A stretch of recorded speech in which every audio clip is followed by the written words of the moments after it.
Bismillahirrahmanirrahim. Assalamualaikum warahmatullahi wabarakatuh. Halo anak-anak, apa kabarnya semuanya? Tetap sehat kan? Mudah-mudahan kita semua senantiasa dalam lindungan dan penjagaan Allah Subhanahu wa taala, sehingga kita senantiasa diberikan kesehatan baik lahir maupun batin. Baik, pesan dari Pak Azam, selama pandemi COVID-19 ini tetap jangan lupa untuk senantiasa menjaga kesehatan dengan ketika kita keluar rumah senantiasa menggunakan masker, mencuci tangan dan lain sebagainya. Baik, pada pertemuan hari ini kita akan belajar tentang pendidikan anti korupsi dengan materi tentang hidup sederhana. Silahkan kalian siapkan buku dan alat-alat tulis yang kalian miliki untuk mencatat apa saja yang penting yang bisa kalian catat, karena setelah penayangan video ini Pak Azam akan memberikan beberapa tugas kepada kalian tentunya tentang materi kesederhanaan. Tahukah kalian apa itu kesederhanaan? Baik. Di sini Pak Azam akan memberikan penjelasan tentang arti daripada kesederhanaan. Kesederhanaan bukan berarti hidup serba dengan kekurangan, seperti berpakaian yang compang-camping, hidup atau tinggal di gubuk yang reot, kemana-mana menggunakan sendal jepit, berbadan dekil, rambut acak-acakan, atau makan singkong dan sebagainya. Bukan itu ya.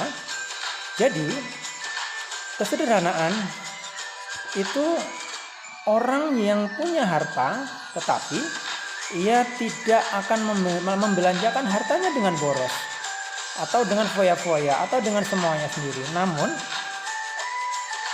orang yang hidup sederhana adalah orang yang mampu untuk senantiasa menggunakan harta yang ia miliki, membelanjakan harta yang dia miliki sesuai dengan apa yang ia butuhkan. Ya, dengan hidup bersahaja, tidak berlebih-lebihan. Ya. Seperti telah dijelaskan di dalam Al-Quran, sebagaimana yang mungkin kalian sudah hafal, ya, di dalam Al-Quran di juz 30, yaitu Quran surat At-Takasur. Di situ juga dijelaskan tentang bagaimana bahayanya orang yang hidup bermewah-mewah atau berlebih-lebihan. Karena apa?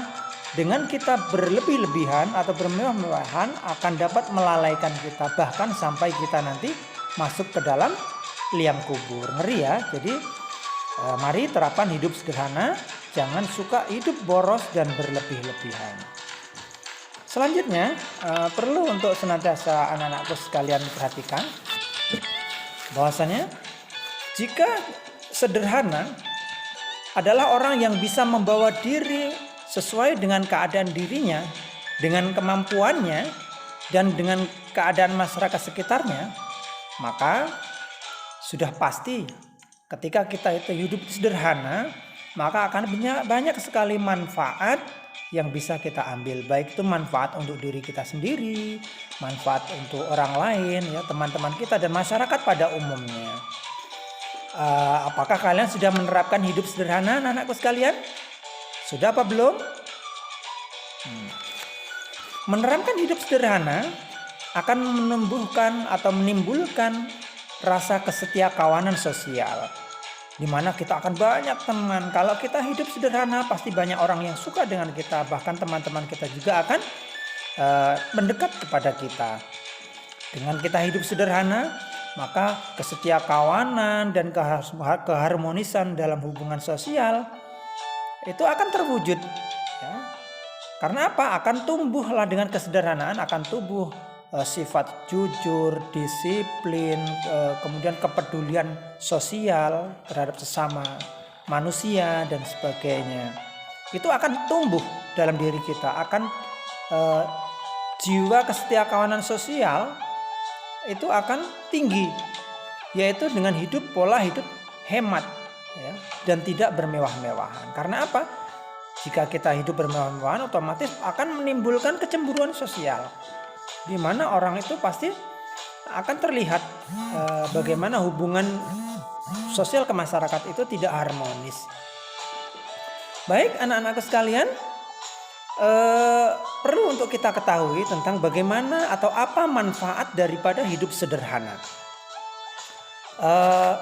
Manfaat daripada hidup sederhana itu bisa dirasakan yang pertama kepada diri kita sendiri, kepada masyarakat pada umumnya, dan kemudian bahkan dengan hidup sederhana ini juga akan dirasakan oleh bangsa dan negara Indonesia tercinta yang kita cintai ini.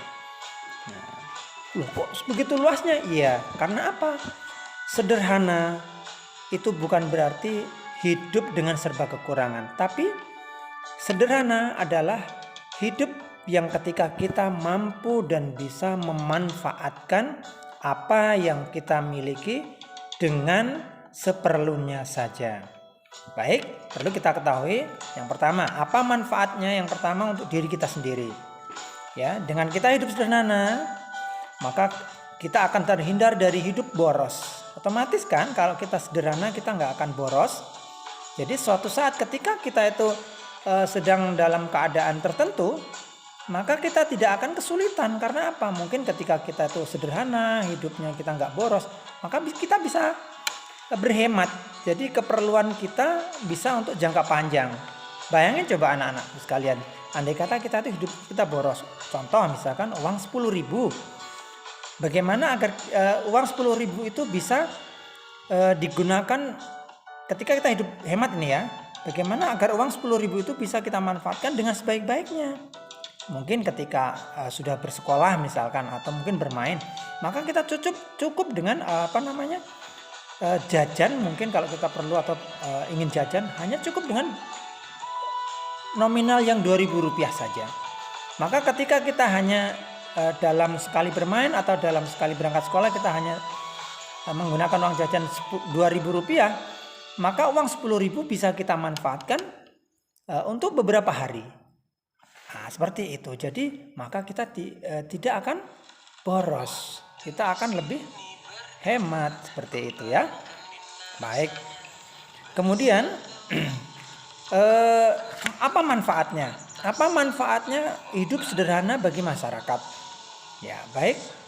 Jadi bisa kita ketahui bahwasannya ketika dalam masyarakat kita itu hidup serba dalam kesederhanaan, tidak sombong ya, tidak bermewah-mewahan, maka itu akan dapat menghilangkan daripada kesenjangan sosial ya. Tidak ada lagi yang namanya jurang pemisah antara si kaya dan si miskin. Jadi baik yang kaya maupun yang miskin hidup harmonis, hidup rukun seperti itu ya. Sehingganya apa? Tidak terjadi yang namanya kriminalitas atau kekerasan, ya, pencurian dan sebagainya. Karena kadang-kadang perbuatan-perbuatan buruk seperti itu terjadi karena adanya kesenjangan sosial, adanya jurang pemisah antara si kaya dan si miskin. Sehingganya si miskin yang hidup serba kekurangan, ketika dia menginginkan sesuatu yang dia tidak bisa memiliki, maka dia memiliki memilih jalan pintas. Tapi mudah-mudahan ya kita dengan bekal ilmu agama yang baik tentunya kita terhindar dari hal-hal yang buruk yang tidak baik seperti itu tadi.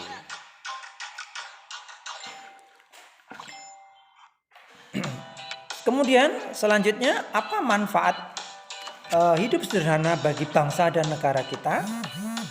Ya, dengan kesederhanaan ya tentunya banyak sekali manfaat yang diperoleh bagi bangsa dan negara kita. Karena apa?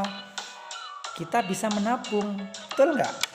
Iya, kita bisa menabung. Misalkan ya, tadi contoh dari duit 10.000 tadi ya, atau uang 10.000. Mungkin kita sama orang tua kita dalam satu hari itu dijatah 10.000 untuk uang jajan kita. Bagaimana pintar-pintarnya kita?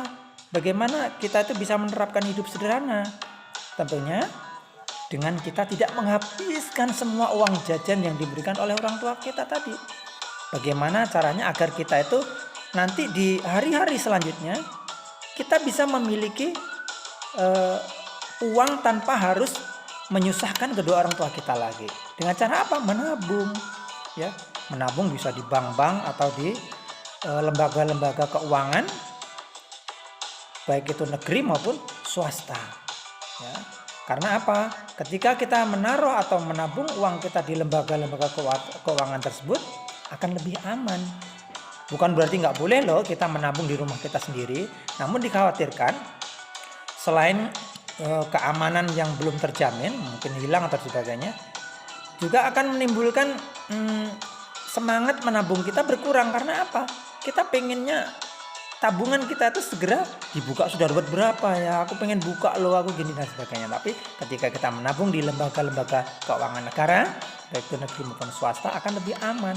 Nah, itu keuntungannya. Jadi manfaat hidup sederhana itu bisa dirasakan untuk diri sendiri, untuk masyarakat pada umumnya, dan juga untuk negara tentunya. Selanjutnya, bagaimana sih pola hidup sederhana? Ya, sederhana bukan berarti mengesampingkan materi ya. Karena apa? Orang hidup pasti butuh materi. Tetapi bagaimana mengaturnya agar dapat digunakan untuk keperluan yang lebih dibutuhkan. Maksudnya apa? Tidak berlebihan. Ya. Jadi sehingganya apa? Kesetiakawanan tetap terjaga dan kesenjangan sosial juga akan terhindari. Kemudian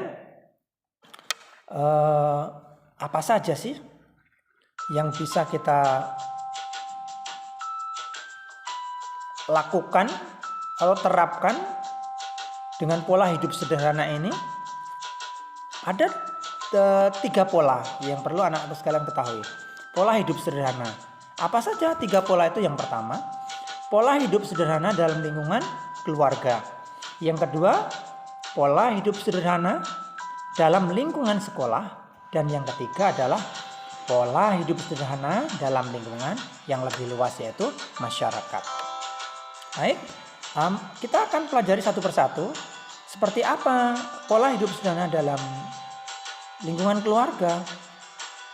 Tentunya yang pertama dengan membelanjakan uang ataupun apa saja yang kita miliki untuk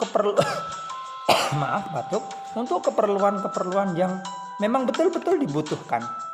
Jangan sekali-sekali kita membelanjakan uang yang kita miliki untuk hal-hal yang kurang bermanfaat. Ya.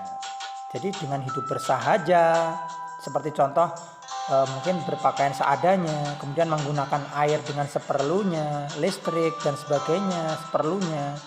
Nah, itu adalah salah satu beberapa contoh pola hidup sederhana dalam lingkungan keluarga. Kemudian pola yang kedua tadi apa? Yaitu pola hidup sederhana dalam lingkungan sekolah. Bagaimana caranya kita berpola kehidupan sederhana dalam lingkungan sekolah?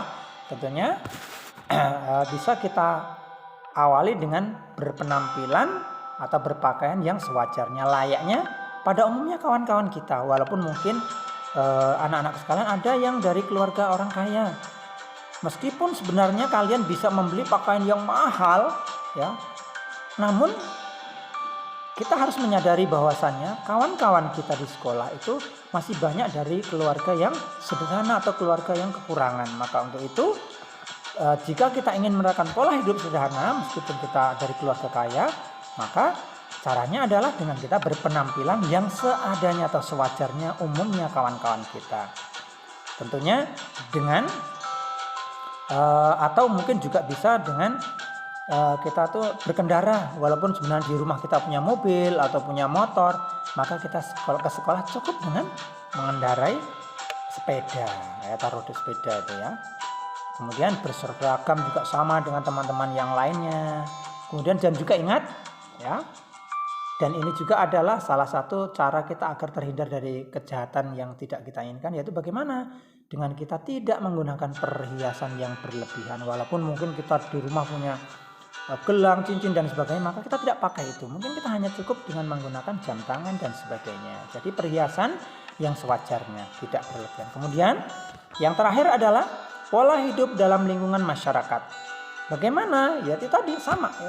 Kita dengan berpakaian yang sewajarnya pada umumnya masyarakat, di mana pakaian kita itu bisa diterima oleh kebanyakan orang. Ya tidak berpakaian yang aneh-aneh, misalkan ala artis lah atau ala ala dunia modern dan sebagainya. Namun kita tetap berpakaian yang sewajarnya yang bisa diterima oleh masyarakat pada umumnya. Intinya kita tidak pamer dan juga tidak ada sifat sombong dalam diri kita. Baik, mungkin itu saja untuk materi pendidikan anti korupsi hari ini untuk kalian anak-anak khususnya kelas 4. Dan setelah selesai video ini, silahkan anak-anakku sekalian kerjakan tugas yang nanti Bapak akan kirimkan. Lihat via WA. Ingat, dikerjakan dengan baik dan hati-hati. Karena dengan kehati-hatian berarti kita sudah menerapkan daripada salah satu sifat disiplin yang memang dianjurkan oleh dunia pendidikan. Itu saja, cukup sekian dari saya, kurang dan lebihnya saya mohon maaf dan saya akhiri. Billahi taufik wal hidayah. Wassalamualaikum warahmatullahi wabarakatuh. Salam sehat dan tetap semangat.